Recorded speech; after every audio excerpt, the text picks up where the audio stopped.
Hey campers, and welcome back to the world of words, W-O-W. We've been studying words. We've been studying lots and lots of words, how to read them, how to write them. So today is our last day together, and we're going to be talking about words through the eyes of hope. And when we talk about hope, we're talking about what can I teach someone else? How can I share the knowledge that I have in me to help others?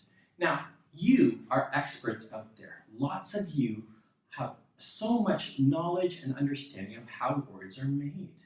So I'm going to share with you what we've been talking about for the past couple of weeks.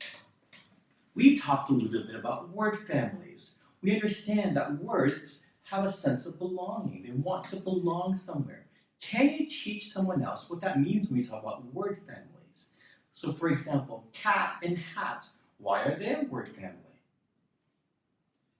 Making new words with vowels. Do you remember that? How we said the word hat, and if you replace the letter A with the letter I, you now have hit. Do you remember how you can make new words by just replacing those vowels?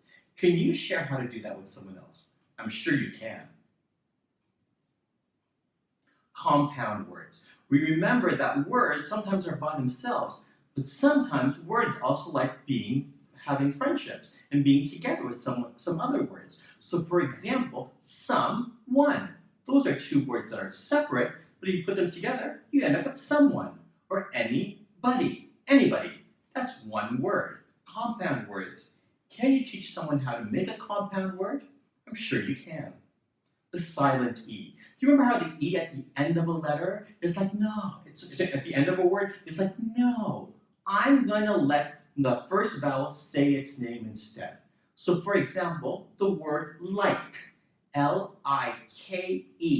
We don't say likey, we say like. Without the E, it would be lick. So we add the E at the end to say, hey, I say your name, and it's like. Can you teach that to someone else? Of course you can. Figuring out words. Sometimes words can be really long, and sometimes words can be small. But with those long words, there are lots of those small words that we already know. Do you remember the word temperature? Well, in temperature, we know temp, T-E-M, we can say that. At is in there, chur at the end. We already know those words. So we know with confidence that we can read those words even when they're long. And finally, what's the rule? English is kind of interesting because sometimes that same sound can be represented by different letters. So for example, remember how cat and kangaroo both sound like they start with the same letter. They both sound that they both have the same sound of k, but we know cat starts with C and kangaroo starts with K. Well, remember the sound oi. Oi can be represented by OI and OY.